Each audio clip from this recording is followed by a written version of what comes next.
पहलगाम के बाद से भारत गुस्से में है तो पाकिस्तान भी दहशत में है। पाकिस्तान की दहशत के 10 सबूत अब हम आपके सामने रखेंगे कि देखिए कैसे पाकिस्तान जो है वो अब दिक्कत में आ गया है। पाकिस्तान की दहशत का पहला सबूत है अपने एयर स्पेस को भारत के लिए बंद करना। सबूत नंबर 2, प्रधानमंत्री शहबाज संग आर्मी अफसरों की बैठकें।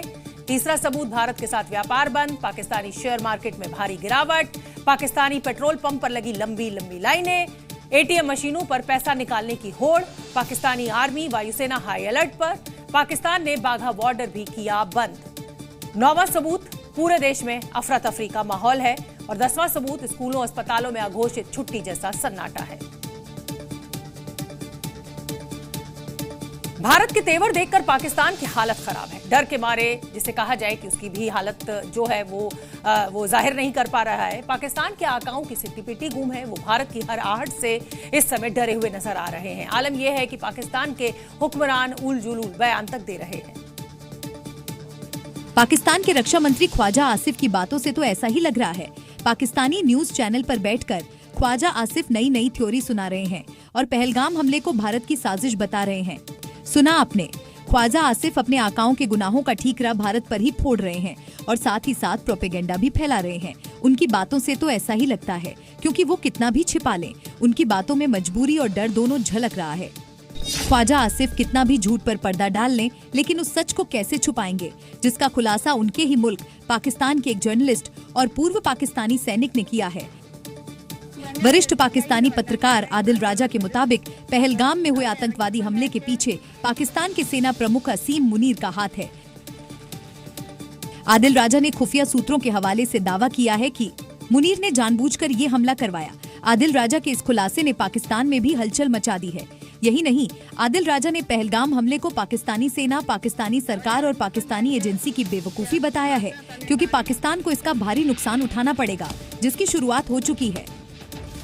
और इस समय की बड़ी खबर आपको बता दें, जम्मू कश्मीर के मुख्यमंत्री उमर अब्दुल्ला का कहना है कि पहलगाम में निर्दोषों पर हमले से वो दुखी हैं। जघन्य अमानवीय हमले की मैं कड़ी निंदा करता हूं, उमर अब्दुल्ला ने कहा है। निर्दोष नागरिकों को यहां निशाना बनाया गया। कायरतापूर्ण कृत्यों की समाज में कोई जगह नहीं है।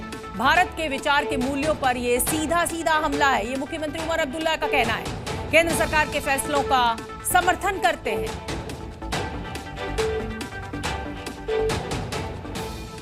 भारत के मिलिट्री एक्शन के डर से पाकिस्तान को नींद नहीं आ रही। पाकिस्तानी हुक्मरानों को हमले का ऐसा डर सता रहा है कि अब गीदड़ भभकी से वो खुद को ही सहारा देते नजर आ रहे हैं। पाकिस्तानी रक्षा मंत्री को अपने मुल्क की सुरक्षा का डर सता रहा है। लेकिन फितरत के मुताबिक ही पाकिस्तान रक्षा मंत्री अपना ही राग अलाप रहे हैं। भारत की जवाबी कार्रवाई की आशंका से पाकिस्तान में घबराहट का माहौल है। इस बीच पाकिस्तान के रक्षा मंत्री ख्वाजा आसिफ गीदड़ भभकी से खुद को और अपने मुल्क को सहारा दे रहे हैं और भारत पर पलटवार की धमकी दे रहे हैं। शायद खुद मियां ख्वाजा आसिफ भूल गए कि अकेले अभिनंदन ने पाकिस्तान को कैसे घुटनों पर ला दिया था और भारत के डर से सहमे पाकिस्तान ने जाबाज अभिनंदन को बाइज्जत बरी किया था। एक और महारथी भी पीओके में पाए जाते हैं। नाम है चौधरी अनावरुल हक। कहने को तो ये यहाँ के पीएम है, लेकिन बात अपनी औकात से ज्यादा करते हैं। हक के इस बयान ने पाकिस्तान सरकार की पोल खोल दी। पाकिस्तान की कठपुतली अनावरुल हक साफ तौर पर कह रहा है कि ये बलूचिस्तान का बदला है। ऐसे पता चलता है कि पहलगाम हमला पाकिस्तान की साजिश है और इसका खामियाजा उसे बहुत जल्द भुगतना होगा। जम्मू कश्मीर के पहलगाम में आतंकवादी हमले के बाद भारत सरकार ने जो फैसले लिए हैं उससे पाकिस्तान का हुक्का पानी बंद हो जाएगा। सिंधु जल समझौता खत्म करने से पाकिस्तान की 80% खेती प्रभावित होगी। अटारी चेक पोस्ट बंद करने से पाकिस्तान का कारोबार चौपट हो जाएगा। पाकिस्तानी वीजा रद्द होने से तमाम लोगों को भारत छोड़ना पड़ेगा। भारत छोड़ने के अल्टीमेटम से पाकिस्तान को बड़ा झटका लगेगा। तो वहीं पाक एम्बेसी अधिकारी संख्या में कटौती भी की गई है। और भारत ने सिंधु घाटी का पानी रोका तो कुछ ऐसा नजारा दिखाई दिया। सिंधु नदी का पानी पाकिस्तान की लाइफलाइन है, लेकिन अब भारत ने पाकिस्तान को सबक सिखाने के लिए उसकी ये लाइफलाइन ही काट दी। पाकिस्तान में भी सबसे ज्यादा चर्चा सिंधु जल संधि को स्थगित करने के फैसले की हो रही है, क्योंकि इससे पाकिस्तान की लगभग 80% खेती सिंधु नदी प्रणाली पर निर्भर है। इसका 93% हिस्सा सिंचाई में इस्तेमाल होता है।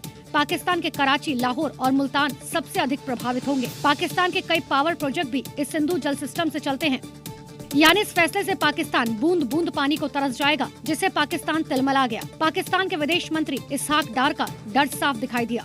डार ने कहा कि भारत एक तरफा फैसला नहीं ले सकता। हालांकि मोदी सरकार के इस फैसले को पूरा समर्थन मिल रहा है। जरूरी है पाकिस्तान को रियलाइज कराना कि वो जो ये खून का खेल खेल रहा है ये सही नहीं है और उसको इस रास्ते को छोड़ना होगा। तो blood and water cannot flow together. इसके अलावा अटारी बॉर्डर बंद होने से पाकिस्तान के कारोबार की कमर टूट जाएगी। पाकिस्तान में जरूरी दवाओं की कमी हो सकती है क्योंकि भारी मात्रा में दवाइयां भारत से जाती हैं। साथ ही वीजा रद्द होने से तमाम पाकिस्तानी नागरिकों को नुकसान पहुंचेगा। यानी पहलगाम हमले के बाद लिए गए भारत के फैसले पाक समर्थित आतंकवाद पर बड़ी चोट है।